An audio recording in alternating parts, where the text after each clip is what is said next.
welcome to our culture magazine on I-24 News with the best from the world of entertainment and art. Today on our program, farewell to Phillip Seymour Hoffman. Electronic duo The Young Professionals will be in the studio. And the best Super Bowl commercials. But let's begin with last night's shocking news of Phillip Seymour Hoffman's death.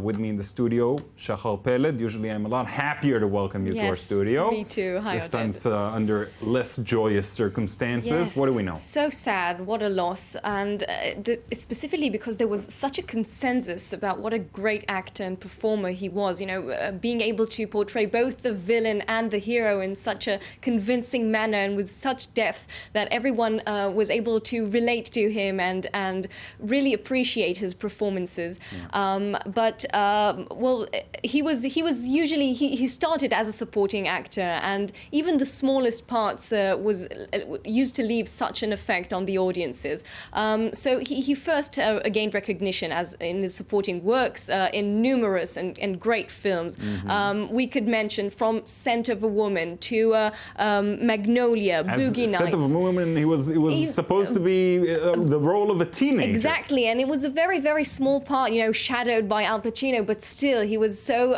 he left such a memorable character there. And you know, in Magnolia, his portrayal as a male nurse, and in Big Lebowski, and wow. Such a long and very impressive list. I like to show one of my favorite parts as Gust Avrakotos, the very you know, loud and sarcastic intelligence officer from Charlie Wilson's. Well, let's see his bit there. I've been with the company for 24 years. I was posted in Greece for 15. Papandreou wins that election if I don't help the junta take him prisoner. I've advised and armed the Hellenic army. I've neutralized champions of communism. I've spent the past 3 years learning Finnish, which should come in handy here in Virginia, and I'm never ever sick at sea.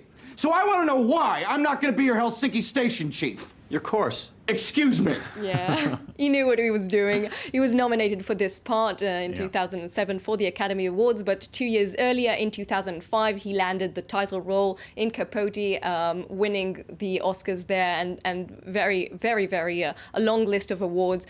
He was so impressive there as Truman Capote, the author and journalist, and his portrayal there, it left such a great emphasis on everyone who saw it, and it was so, I think, unique to see him in his acceptance speech in the Oscars. You know, he's usually such a humble man and walking around in his sloppy clothes. There he talked mostly about his mother, thanking her. She raised him and his other 3 siblings by himself. Let's see what he said in his acceptance speech. And my mom's name is Marilyn O'Connor, and she's here tonight. And I'd like, if you see her tonight, to congratulate her. Because she brought up 4 kids alone, and she deserves a congratulations for that. And you can see how excited he was. It's really so touching. He was also a great actor and director in theatre, nominated for 3 Tonys. So he was such a great actor and performer all over. But he was always open about his struggle with drugs and alcohol. He actually started abusing drugs after NYU as a student. He went into rehab, and he actually stayed sober for 23 years. He came back to use drugs in May 2013, once again checked into a detox facility, and apparently, and too bad it didn't work. It's really heartbreaking. Yeah. And he Where still does had it leave his current Yes, project? so it's too bad, because he had such a promising career in front of him, only 46 years old. He had great experience, but once again, a great future was in front of him. So his latest project, Hunger Games, that was much anticipated. This is something amazing as well. He used to play in independent small films films. We can see him now in John Slattery's God's Pocket in Sundance. But also, just seen who we just seen exactly playing across him, and also mega hits, blockbusters like Hunger Games, which he played now in Catching Fire, a very important what role. About the third part? Lionsgate just released that the third part remained 9 days to filming, and they'll have to work around that. Unfortunately. Right. Too bad for us. Thank you so much. Thank you. Moving on to other cultural headlines, Woody Allen has responded to allegations made by Dylan Farrow, his adopted daughter with Mia Farrow, that he sexually assaulted her when she was 7. In an open letter published in the New York Times on Saturday, Dylan, who's now 28 and known as Malone Farrow, renewed claims that the director molested her in 1992 and skillfully hid his actions from her mother. She also blamed Hollywood for worsening her trauma by turning a blind eye to the allegations. She called out to the stars of Allen's Blue Jasmine, Alec Baldwin, Cate Blanchett, and Louis C.K., saying, "What if it had been your child?" First response to the renewed allegations, a representative for Woody Allen said that Mr. Allen has read the article and found it untrue and disgraceful. He will be responding very soon. Woody Allen and Mia Farrow ended their relationship in 1992 after allegations of abuse first surfaced. Allen was never charged, and a court investigation did not find credible evidence of abuse. The Seattle Seahawks won Sunday's Super Bowl, but besides the one-sided game, everyone was talking about the much-anticipated secretive Seinfeld reunion. For the past 2 weeks, people have been wondering about what exactly Jerry Seinfeld and Jason Alexander were filming at the famous Tom's Restaurant in Manhattan, the gang's favorite hangout on the show. As it turns out, the two reprised their legendary roles for a promo commercial for Seinfeld's successful web series, Comedians in Cars Getting Coffee. Now, in its third season, the show just passed 25 million views. So, does the famous duo hold up? You be the judge. It's just the two of us. Well, unfortunately, we didn't get invited to another party. Yeah, that's what happened. No, I got invited to anything.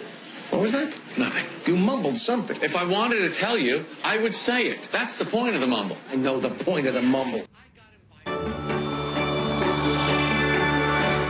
In just a bit, we'll talk to Ivri Lieder and Johnny Goldstein of the Young Professionals, but first a few cultural highlights from around the world. The Tel Aviv University Art Gallery presents The Towering Inferno. It's one of a trilogy of exhibitions featuring works of art from the collection of Yigal Ahuvi. Like a TV series, each exhibit ends with a note saying, "More to come." The first part is called Babel, after the tower, and attempts to analyze the revolution of modern times. Ahuvi's collection is one of the richest in terms of Israeli and international contemporary art. It contains more than 1,600 works of art, of which 850 are of Israeli artists. Discover Babel, the first of the Towering Inferno trilogy, until April 24th at the University of Tel Aviv Gallery. One man's misery is another's fortune. The closing of the Meritz House in The Hague allowed the transfer of one of its masterpieces to Palazzo Fava in Bologna, The Girl with the Pearl Earring, the famous Vermeer painting, considered one of the 3 most famous paintings in the world. This is the first time the painting is exhibited in Italy, naturally arousing the curiosity of Italian art lovers. More than 100,000 visitors have already bought a ticket, and you can too until May 25th. We stay in the golden age of Dutch painting with a new exhibition on Rembrandt. Is it a Rembrandt or not? Paintings allegedly signed by the hand of the master were found to be forgeries, while others, thought to be mere replicas, were eventually identified as true masterpieces. So how can you identify a real Rembrandt? The answers are at the Rembrandt House in Amsterdam until April 27th.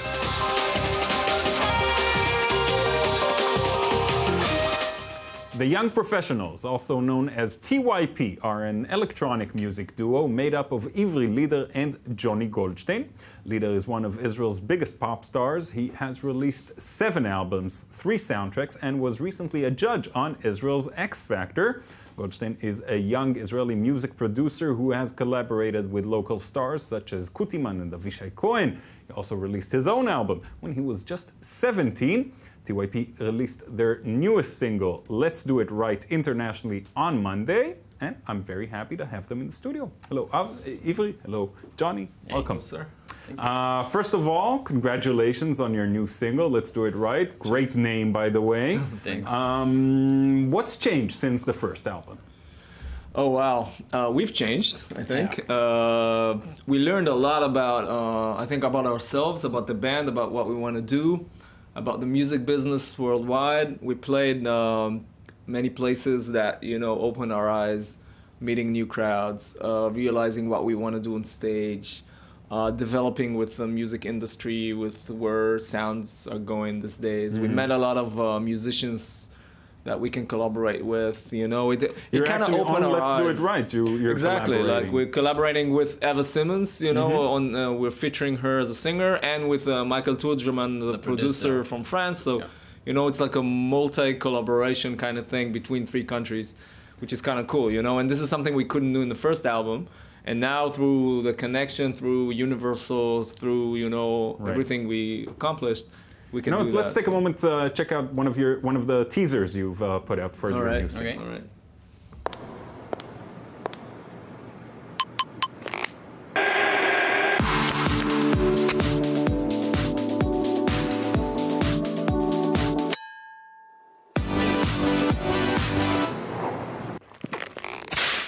So, how did you two start working together? Oh wow, that's a story.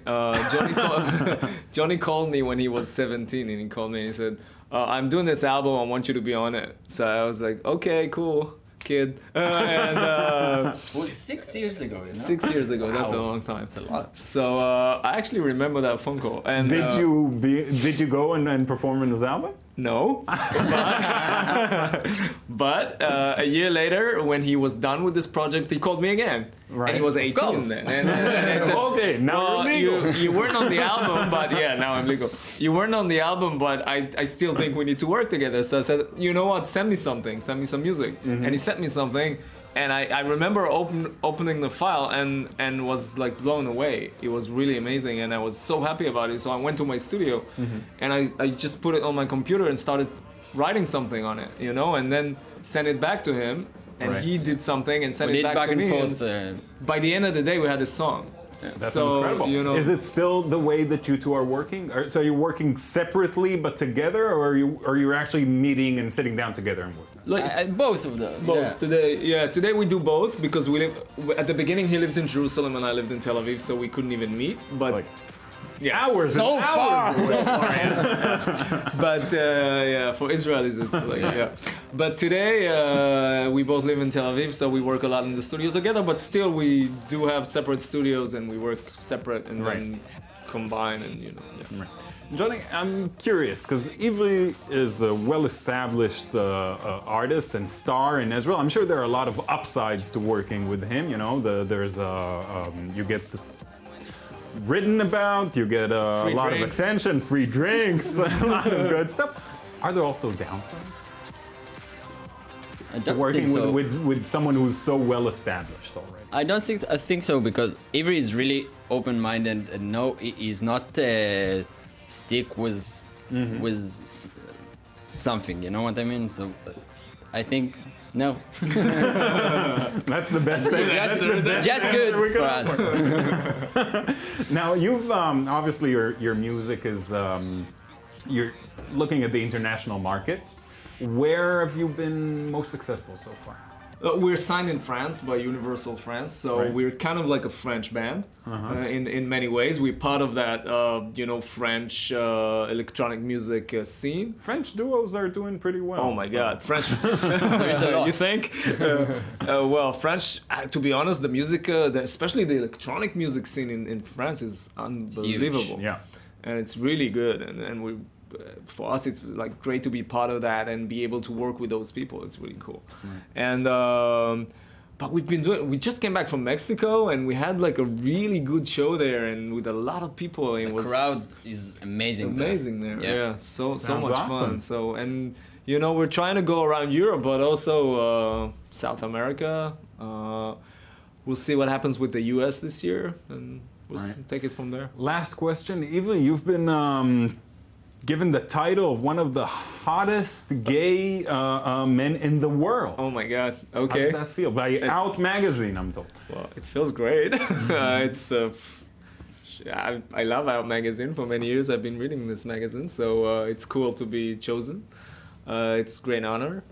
Well, You'll try to enjoy it this year. I'm enjoying. It's a nice feeling. I will think about it. Yeah. All right, Ivri leader Johnny Goldstein, thank you so much for coming in, and best of luck. Thank you. Thank you. That's it from us for today. We end today's show with the best moments from yesterday's big event. I'm not talking about the touchdowns. Check it out. Pistachio, pistachio. Wait for it. Pistachio. The 80s called. They want their store back.